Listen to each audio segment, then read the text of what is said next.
Olá, bom dia, boa tarde para todo mundo. Então, vamos continuar como prometido. Agora a gente vai para a aula sobre música nacionalista. Né? Eu acho que da mesma maneira como a outra, eu acho que é legal a gente começar ouvindo uma música. Vou primeiro, como sempre eu gosto, né, colocar a música, não dizer quem é, não dizer de quem é. Vamos ouvir um pouquinho aqui de uma peça. Gostaria que vocês prestassem atenção sobre que sonoridades elas lembram, que contexto cultural ela lembra.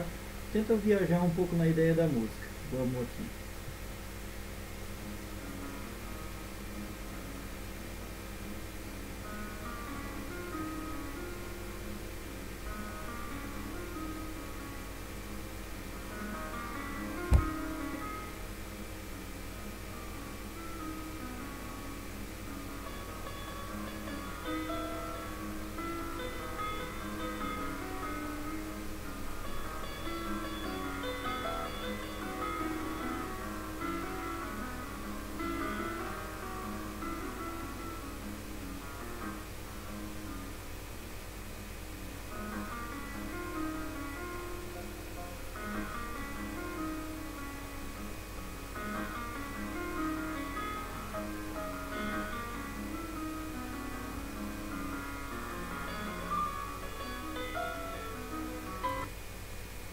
Ok. É, se, se a gente ouve alguns elementos que estão presentes nessa música e nos parece familiar de alguma maneira, é porque isso remete a alguma concepção musical característica de, de algum estilo, de algum lugar, de alguma época, né?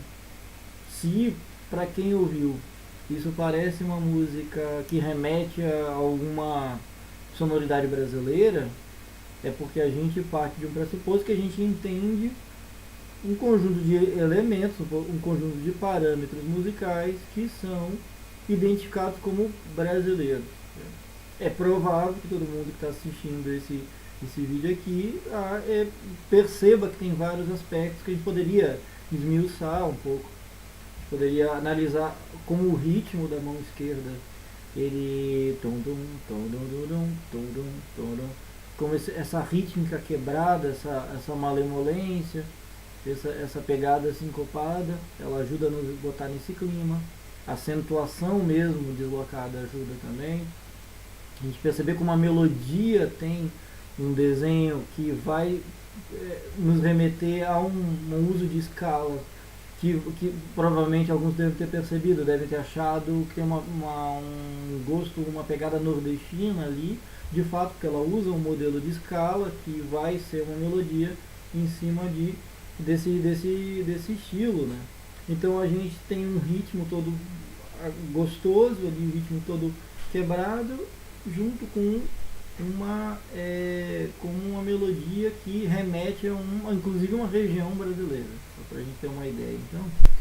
Então é interessante a gente analisar como a mente codifica, né, decodifica essa linguagem como sendo, por exemplo, específica de algum lugar, e a gente reconhecer isso com clareza. Eu acho bem interessante, eu acho que é uma boa introdução para a gente falar justamente sobre o que é essa música nacionalista, né? Então, assim, é importante, em princípio, dizer já que no século XIX, né, a gente tem dois movimentos que acontecem, né?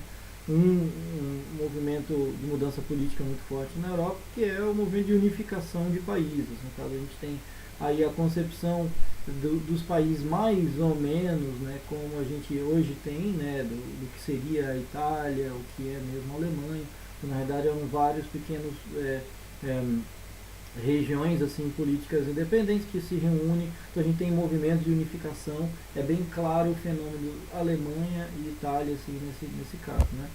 E ao mesmo tempo a gente tem nas Américas o movimento de independência e proclamação de repúblicas, né? Enfim, quando o Brasil proclama, né? A gente já tem desde a independência, ainda no século XVIII, né? Você tem a independência dos Estados Unidos, que tem influência bastante forte pela Revolução Francesa, em 1776.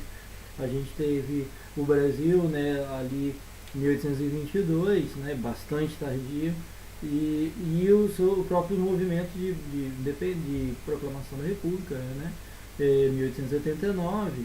Então você começa a constituir o que acontece tanto no fenômeno europeu como no fenômeno americano.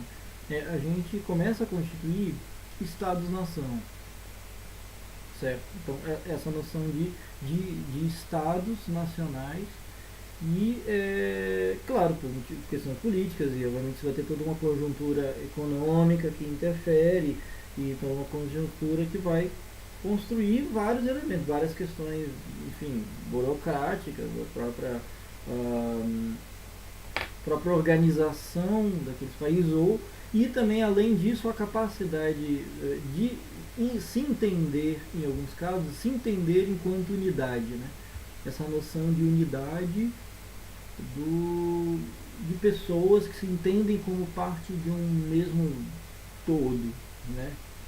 Isso aí é bem problemático, isso é bem complicado, enfim, é bastante. A gente poderia ficar o dia inteiro discutindo sobre isso. Eu também não seria o maior especialista sobre isso, né? Mas enfim, a gente, algumas coisas a gente já vai poder hoje começar a levantar e questionar um pouco, a gente pode analisar a partir, porque é necessário a gente entender. Mas de qualquer modo existe uma tentativa de se entender grupos enquanto entre seus semelhantes. Isso é bem problemático, mas a ideia é essa. E é importante entender, inclusive, como problemático isso, né? Isso para qualquer contexto, na realidade, né? Qualquer país, né? Porque a união, a concepção política, ela às vezes, muitas vezes, na verdade, acaba não concebendo exatamente o que culturalmente grupos, né, entendem como unidade também, né? Isso, e esse choque, né, desse aspecto é o que gera muitos conflitos e gerou muitos problemas em várias regiões do mundo, em especial assim, na África mesmo, que, enfim, com a interferência europeia, constituindo estados que não tinham unidade cultural, enfim, causam uma situação extremamente complicada que perdura até hoje. Mas, enfim, esse movimento, essa busca de unidades, essa busca de entender países enquanto estados, nação, faz a gente perceber, faz levantar um conjunto de elementos, como por exemplo a noção de nação, né? E vem essa discussão, essa ideia do que é nação. E isso aí eu já adianto que você tem antropologia discutindo há décadas, a gente tem filosofia discutindo, a gente tem muitas áreas das ciências humanas discutindo, analisando bastante esse conceito, que é um conceito bem complicado. E obviamente ele ia trazer as suas complicações para a música, é lógico, né? Mas é interessante a gente observar pelo enfoque musical essas complicações, né? Primeiro, então assim, o objetivo da música nacionalista. O objetivo é trazer uma sonoridade, ou alguns chamariam uma musicalidade, de viés nacional, certo? Então essa é a ideia, né? E por isso que parte a ideia do nacional pela noção de nação, né? Então a noção, entender por nacional é entender que existem elementos sonoros que representariam uma determinada cultura, certo? E aí esses elementos a gente poderia chamar de sotaque musical, por exemplo. A gente poderia chamar de elementos característicos, idiosincrasias, a gente poderia dar vários nomes. O que acontece aqui na música, e em outras artes também aconteceu isso, mas no nosso caso aqui na música, a gente tem uma busca dos compositores de tentar encontrar referências sonoras que remetam àquela nação, né? Exatamente isso. Esse é o objetivo da música nacionalista. E aí entra a questão essa discussão no século XIX, e tendo compositores já no século XIX, com a linguagem dominante ocidental do século XIX, você tem esse primeiro movimento, essa primeira vontade de trabalhar essa música mais ou menos dentro desse conceito. Então a gente começa a perceber o interesse de compositores, cada um no seu país, de tentar procurar essas referências. Isso fica muito forte, vai ficar bastante presente Quando vira para o século XX, né? No século XX, a gente tem, com o advento um pouco da superação do tonalismo, né? Como a gente compreende, né? De maneira geral, ou seja, essa ideia de um tom que é a raiz, é a essência de de outros que vão estar em torno dele, por grau de afinidade, e uma música vai ter uma tonalidade, e essa tonalidade vai pressupor certo conjunto de notas que são mais importantes que outras. Essa é a ideia. Essa é a ideia que a gente tem aí de tom. Então, o tonalismo sendo superado ali a partir dos processos próprios Wagner, tudo, a gente começa a permitir, na realidade acaba sendo permitindo para os compositores mais liberdade para poder explorar as sonoridades locais, que muitas vezes, isso é bem evidente, não são, elas não endossam esse pensamento tonal.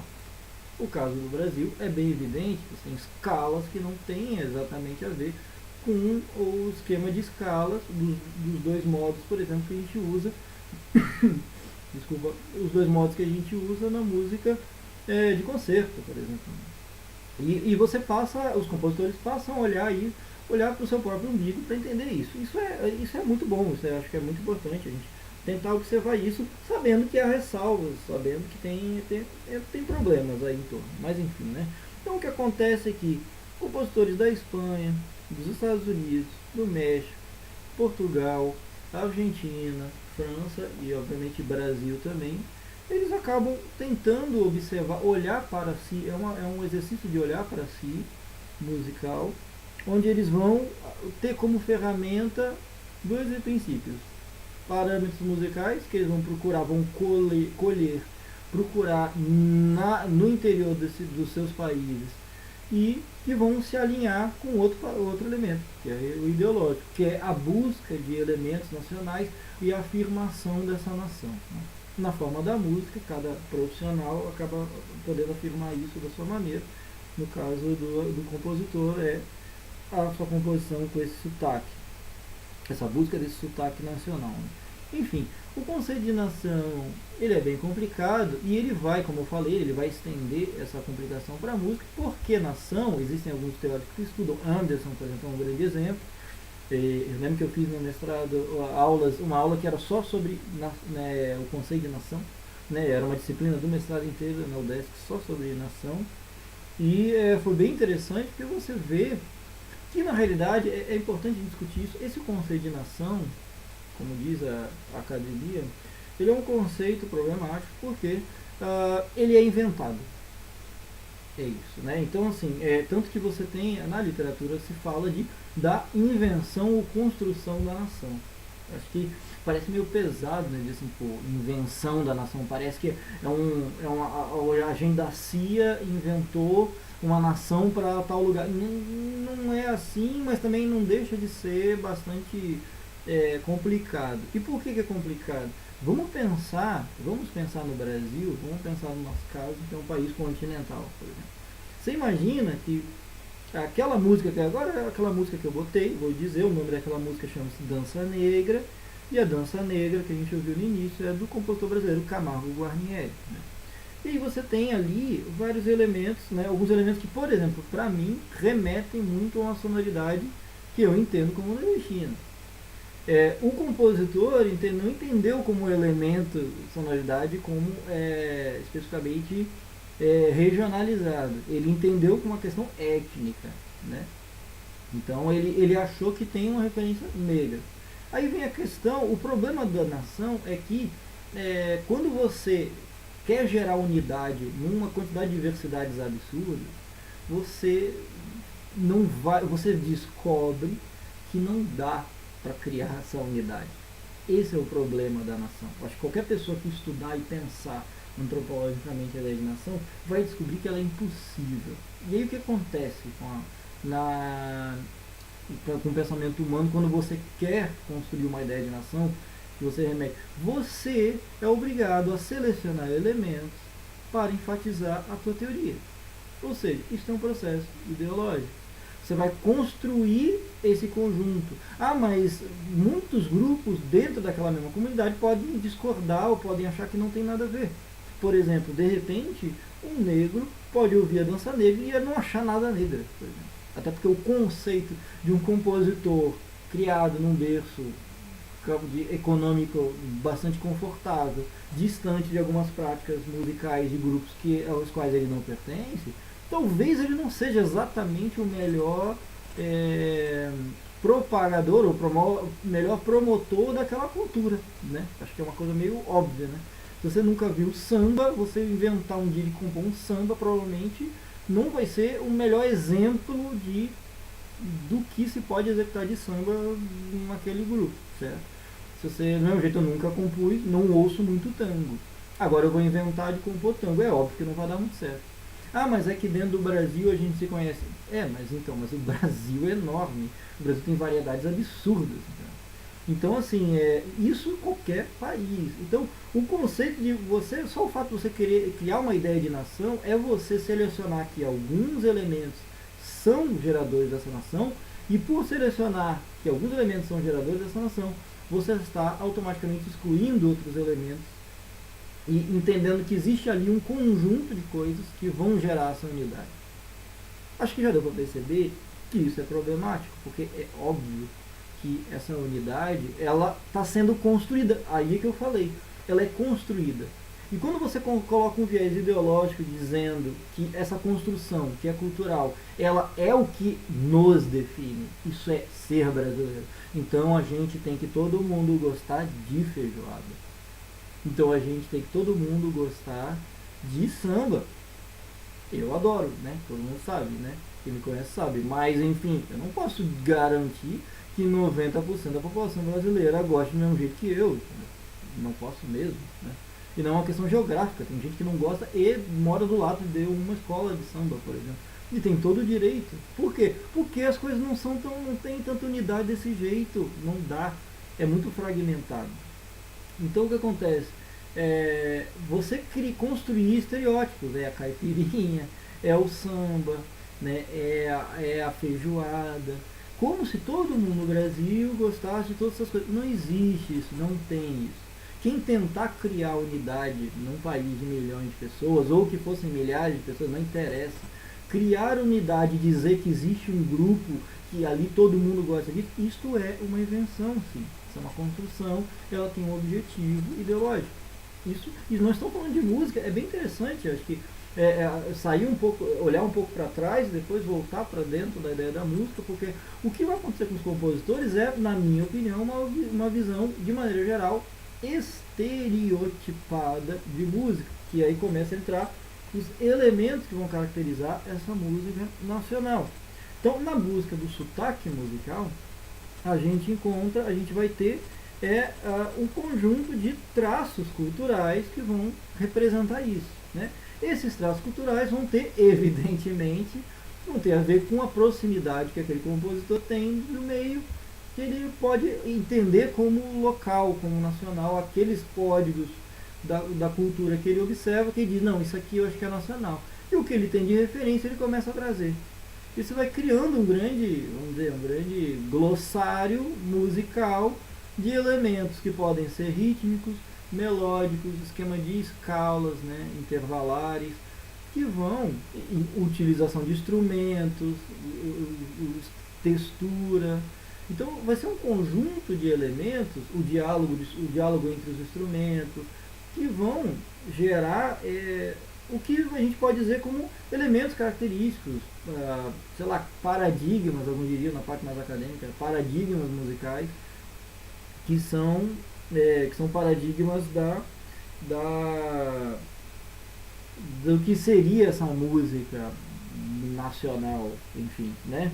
Então, por isso que eu estou dizendo, é óbvio que aquele compositor que tem mais proximidade com um determinado, ele vai jogar mais nessa direção, o outro que tem mais proximidade com o outro, vai montar o outro, e cada um vai montando uma paisagem sonora dentro do que cada um entende por nacional, né? E você vai ouvindo no conjunto daqueles vários compositores, e vai montando uma certa ideia de nacional, de, sei lá, no caso do Brasil, brasilidade, né? E um sentimento de local, enfim, ou lusitanidade, se fosse em Portugal, né? Enfim, então esse conceito, eles são importantes, eles têm função, eles são importantes politicamente, eles são reforçados em muitos países, entendeu? A gente vê os países mais, as grandes potências, elas cansam de enfatizar isso, eu estou vendo muito isso agora na Europa. Você percebe, a França destaca, constrói, inventa esse nacionalismo todo, santo dia, né? Você vê a Alemanha, você vê, pô, Portugal usa seus elementos também, a Espanha, os Estados Unidos, todo mundo tenta reforçar, mas é mentiroso, mas reforça porque vende, porque tem muitos aspectos, sobretudo comerciais e políticos, que importam nisso, e eu acho que é uma discussão bem interessante, acho que vale uma análise bem curiosa. Assim. Acho que se o jogo é esse, de maneira geral, é importante que todos os países tenham ciência de que cada um está destacando o seu, né? Enfim, e eu acho que aqui a ferramenta, no caso que se tem em mãos aqui, é a música. Né? Então, esses compositores destacam. O que leva essa busca de traços culturais quando você tenta escutar a sonoridade do teu país, o interior desse teu país, né? Observar regionalidades, elementos étnicos, né? Acaba que você constrói os bons e velhos clichês, né? Então o clichê é isso. Né? O que é o clichê? Pensa um desenho animado francês, aí você vai lá e vê, esse personagem é francês. Aí você vê ele com uma boinazinha, segurando uma baguete embaixo do braço, fumando cigarrinho, com as cores da bandeira da França, narigudo, olha só, você pode pensar em fisionomia, você já pensa em gastronomia, você já pensa em roupas, né, em moda, já tem um conjunto de elementos que vão compor uma ideia, uma noção de um traço cultural que a gente vai entender, que é absolutamente generalizante, ele é grosseiramente falso, que isso é sempre muito diverso, mas você constrói essa imagem, assim como diz, os alemães são assim, porque os portugueses, é muito difícil, mas se constrói, parece que é uma necessidade humana, por questões cognitivas, de tentar gerar unidades, construir unidades, para ele categorizar e organizar em grupinhos. Então é o grupinho Brasil, então no mundo tem a visão do que é o grupinho Brasil, o que se espera do Brasil, e aí o Brasil tem o que se espera da França, e lá vamos nós, enfim. Então os clichês estão aí, a diferença é que algumas pessoas estão construindo e não sabem o que fazem, e outras pessoas sabem que estão construindo e tentam ter mais cuidado, enfim. Então esses clichês musicais, eles vão ter a ver com aspectos de ritmo, então vai ter uma rítmica sincopada, melodias, escalas, emprego de instrumentos em destaque, por exemplo, a gente vai ter composição brasileira estou falando de concerto, né? Composição de concerto, que por exemplo, você vai ter um bandolim como solista, né? Você vai ter obras aí depois eu lembro o nome dele, um compositor gaúcho que morou no Rio de Janeiro, Radamés Inátali, né? Então, você tem ali concerto para isso, para marimba e tal, sabe? Você traz um elemento percussivo para o cerne, para o destaque como solista, um instrumento de cordas ali com uma grande relevância. Então você começa a trazer certos elementos que vão ajudar a inventar essa noção, essa espécie de nacionalidade, essa sonoridade aí brasileira, né? Ou seja lá de que cultura se for, né? Queria botar um outro exemplo, vamos dar uma aliviada, né? Eu estou falando bastante. Queria botar um exemplo mais distanciado, botei um exemplo brasileiro, agora gostaria de botar um exemplo espanhol, né? Um exemplo de Rodrigo, né? O concerto para violão, bem conhecido, chamado Aranjuez, né? Então vou botar o segundo movimento para a gente ouvir um pouquinho, entender esse mesmo princípio, né, musical que se a gente consegue pensar nesses clichês, se esses clichês aparecem dentro dessa música. Eu já falei, concerto espanhol.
Muito bem.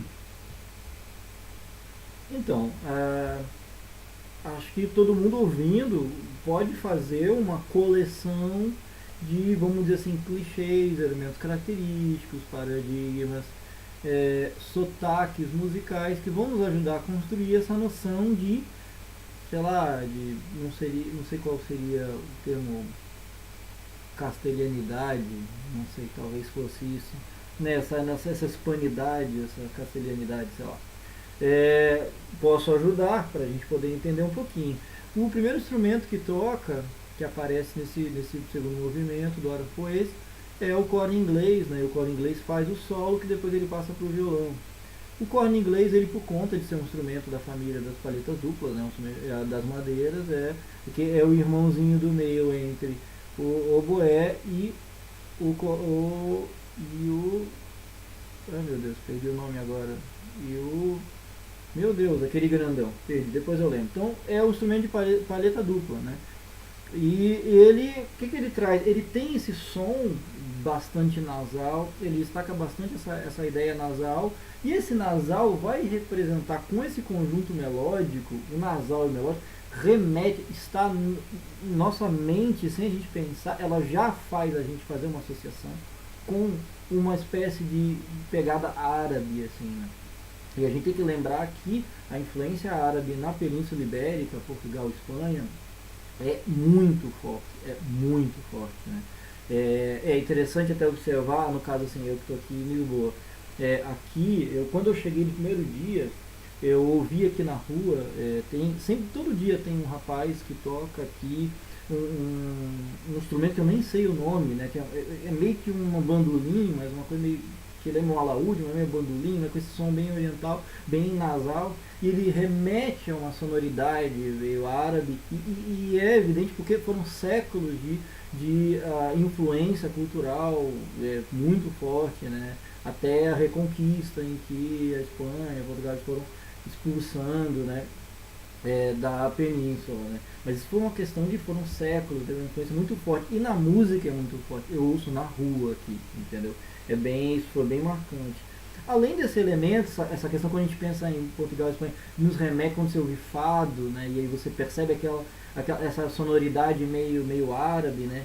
O jeito de cantar, o pessoal do flamenco, aqueles cantores, né, que ficam batendo palmas e tal, e aquilo ali remete muito a uma utilização, um jeito de projetar, de fazer o uso do seu aparelho fonador totalmente diferente, né, do que a gente tem normalmente no ocidental, e isso são características, acabam virando elementos característicos, né.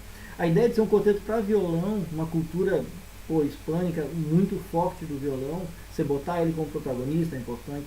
O esquema de ornamentos, né? Ele faz taran, taran. Cara, isso aí é muito evidente, que lembra de novo essa questão árabe, faz associação com o Flamengo. Então é uma tentativa do ambiente de música de concerto tentar se aproximar do que é da rua, do que estava acontecendo ali, né? E isso vai reproduzir na harmonia, isso vai reproduzir na melodia, né? Então a gente tem todo um código musical que vai ser pesquisado e vai ser incorporado para ele aparecer na forma da música de concerto enquanto elemento de nacionalidade, enquanto construção de um sotaque local, um sotaque nacional, né? Essa é a ideia, né? E a gente poderia ficar o dia inteiro falando, existem obras e obras. O Brasil, por exemplo, só para fazer um apanhado leve, o Brasil tem gerações de nacionalismo, né? No caso, tem a primeira geração nacionalista, aí você tem a segunda geração nacionalista, né? Então, que é um conjunto grande de compositores. Você vai ter o Lourenço Fernandes, você vai ter o Camargo Guarnieri, obviamente o Villa-Lobos, depois Radamés Inhata, ali mais pra frente. Então você tem um conjunto que vão marcando cada um na sua fase, e com o avançar do século, começando do século XX, você ter mais, vamos dizer assim, liberdade para trabalhar com códigos que vão para além do tonalismo, que obviamente essas ideias que ajudam a montar um espectro do que seria uma música nacional, ela vai passar por vários princípios que não tem nada a ver com a música tonal apenas, nada a ver mesmo, né? E isso gera várias oposições. É interessante também, ajudando a gente entender um pouco o cenário brasileiro, da música brasileira do século XX. Você tem meio que acaba criando duas grandes correntes que se enfrentam. Lembra que eu falava do serialismo semana passada, na outra aula? Então, O serialismo vai ter seus descendentes no Brasil, como eu tinha citado naquele dia, existe o Kohlreuter, né, que é o alemão, ele vem para o Brasil e ele vai formar uma escola de composição e muitos compositores vão sair a partir dessa vertente. E você vai ter em oposição a esse serialismo, essa corrente serial, dodecafônica, a gente vai ter o nacionalismo. Então você tem gerações nacionalistas e você tem gerações de serialistas. Né? Então essas duas frentes vão fazer o debate justamente da época, que é o serialismo enquanto uma alternativa que fosse supranacional, uma ideia de não pensar em local, pensar em uma espécie de música universal, que é sempre a pretensão e até às vezes consegue passar, que é o objetivo sempre da música de concerto, que é ser uma coisa que é acima do nível de tudo e é sempre sensacional e maravilhosa e tal, daquele construção ideológica das pessoas que acreditam nisso. Não é o meu caso, eu acho que é uma coisa linda, maravilhosa e tem seu nicho, né, paralelo, não é mais nem menos que nenhuma outra música do mundo. E você vai ter ao mesmo tempo um movimento nacionalista, que em vez de pensar no universal, nos gerais, no movimento supranacional, ele vai pensar em sonoridades locais, sonoridades regionais, que vai marcar as características específicas de cada lugar, ou uma tentativa de características específicas.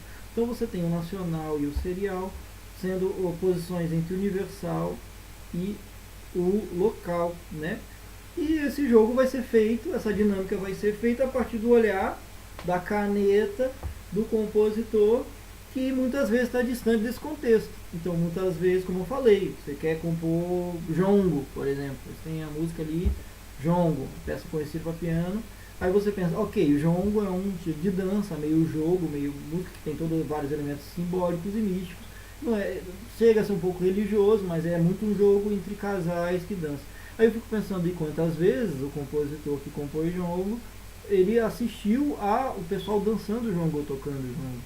Aí vem aquela pergunta, ele tem a proximidade? Não tem. Então ele constrói uma ideia vaga do que seria jongo, que na verdade é um monstrengo que não tem nada a ver com o que seria o contexto. Isso aí não acontece só no Brasil, acontece, por isso que eu entro. É difícil você trabalhar com profundidade, você precisa de uma pesquisa muito forte. E o que acontece é um show de clichês, mais ou menos é isso. Por conta de ser um show de clichês e tentar procurar aceitar as sonoridades locais, na dinâmica das discussões do mundo acadêmico, no caso e também no âmbito da música de concerto, os músicos nacionalistas são considerados inferiores que, por exemplo, os serialistas ou outras correntes de complexidade musical, né, que eu chamo, inventando outras linguagens que não tem a ver exatamente com alguma cultura, né? Aquela coisa, o outro inventou um sistema de notas, de 12 notas, que vai juntar. De fato, ele não existe, como eu gosto de brincar. O serialismo foi construído em um laboratório, né? Então, assim, dentro do laboratório, ele não existe dentro do contexto cultural de nenhum lugar. Então, a ideia existe um predomínio dessa noção, eu acho que é legal, você gostaria, né, de saber disso, o predomínio de que essa busca desse universal, essa ideia de estar acima dos sotaques, é uma ideia mais legal e mais rica e mais inteligente, e eles se acham pra caramba por causa disso, né? E os nacionais estariam se vendendo ao gosto, aos sabores locais, mais ou menos essa ideia. Eu não sei dizer se eu concordo nem com um nem com o outro, eu acho que são problemáticos os dois, eu acho que os dois vão ter claramente, o que é certo de ambas as discussões que você tem um conteúdo ideológico que precisa ser analisado, você precisa entender qual a razão, quais os objetivos que passam por aquilo e qual grupo específico social interessa esse tipo de discussão. Quando você entende o contexto ideológico que o mundo nos apresenta a cada momento, a cada segundo, a gente começa a entender melhor a discussão para poder tomar alguma direção. Enquanto a gente só é bombardeado por uma ideia clássica de que música boa é música alemã e bom é Bach, que é o maior de todos, e de repente Villa-Lobos é lixo porque ele faz uns experimentalismos ali que vão muito ao sabor, né, popular. Então você está partindo de uma visão, né? Do mesmo jeito que você pode dizer que o Villa-Lobos é o máximo justamente porque ele vai trazer esse sotaque, isso é bonito, porque isso lembra a gente, então a gente aí, pô, é Brasil, é nós aí e tal, e ruim é quem tenta ficar alheio a esse processo. É bem interessante, é importante dessa questão discutir e pensar um pouco quais os objetivos por trás. Sempre importante observar esses objetivos. Fato é que esses compositores nacionalistas, muitas vezes, eles são outsiders, né? Então eles estão fora daquele contexto cultural que eles estão analisando. Ah, mas eu sou brasileiro. Ah, então você é brasileiro, você conhece todos os detalhes que tem a ver com o Brasil. Óbvio que não tem nada a ver, né? Impossível esse controle, né? Então, encerrando, eu acho que a gente poderia definir que a música nacionalista, ela tem por objetivo, é uma espécie assim, é como se o compositor vestisse a música dele de um sotaque musical. Entendeu? Ele vai dialogar com elementos da linguagem, vamos dizer assim, dominante na Europa, só que ele vai jogar elementos que seriam locais. Eu acabei de olhar um exemplo do conceito de Aranjuez. Né? O que é isso? É um conceito. O conceito é uma estrutura construída do Ocidente, utilizada de base pela música de concerto, né? Tanto que é um dos apelidos para ela. Né? Então, ou seja, não tem nada mais tradicional e universal do que usar a palavra conceito, ou tentativa universalizante. Né? E ao mesmo tempo ele usa isso com Aranjuez e traz um sotaque todo espanhol ou castelhano para esse conceito. Então, sempre a música nacionalista, ela sempre negocia, em alguma instância, usar elementos dessa noção do código erudito, que é universal, que não é, mas enfim, o erudito ocidental, para jogar com elementos locais. É isso, é sempre um diálogo. Mesmo assim ele não consegue tirar, só por ele querer estar no clubinho música de concerto, ser música erudita, ele já vai estar inserido naquele contexto, mesmo que ele tente tornar sua música distante dele. Estamos fadados porque somos seres históricos e culturais, né? Não tem como a gente sair disso. Então eu acho que é mais ou menos essa ideia. Podemos dar exemplos. O próprio Gershwin é um fenômeno nos Estados Unidos, bem conhecido. A gente tem na Argentina, né, já estamos próximos aí, falei vários exemplos brasileiros. Na Argentina a gente tem o Dinastera, né, com G. A gente tem o Piazzolla, né, que foi um cara que participou dos dois mundos, né, meio que no popular, no tango, e também escrevia pensando com música de concerto, com super sotaque. Então você tem o Piazzolla, o Dinastera, no Brasil tem vários exemplos, De Fala na Espanha, o Rodrigo mesmo na Espanha. Então a gente tem vários e vários. Aqui Lopes Graça, aqui em Portugal, estou descobrindo recentemente, ele também é um cara que fazia bastante essa discussão. Então você tem, no mundo, é só escolher um país e mergulhar na busca desses compositores, em procurar encontrar os seus clichês locais, mais ou menos, enquanto externos a essa cultura, eles inclusive. Né? Então é bem interessante, eu acho que politicamente é muito importante. Tem todo um discurso que vale ser analisado, tem muito sentido de você construir essa noção. Como eu falei, os países trabalham com isso, os países com as maiores potências trabalham muito com isso todo dia. E eu acho interessante a gente observar que existe esse discurso, existe esse jogo. Né? Embora, obviamente, ele seja bem polêmico, mas até a discussão de entender por que é polêmico uma música nacional, a menos dependendo de a gente se jogar felizes aqui, e eu sair aqui descendo as ruas de Alfama e ouvir o fado e ficar bem feliz, porque esse é o típico regional, esse é o estilo português de excelência, e ignorar que existe toda uma discussão de um monte de gente que odeia o fado e acha que o fado é um clichêzão, assim. Então é bem interessante, é uma excelente discussão e a gente enriquece só de analisar. Né? Então é isso, espero que tenha ficado claro, né? Botar uns links na descrição ali do vídeo, eu vou colocar algumas sugestões de vídeos e os que eu estava botando hoje, inclusive nessa aula que eu peguei também do YouTube. Né? Então é isso, até a próxima, obrigado, valeu gente.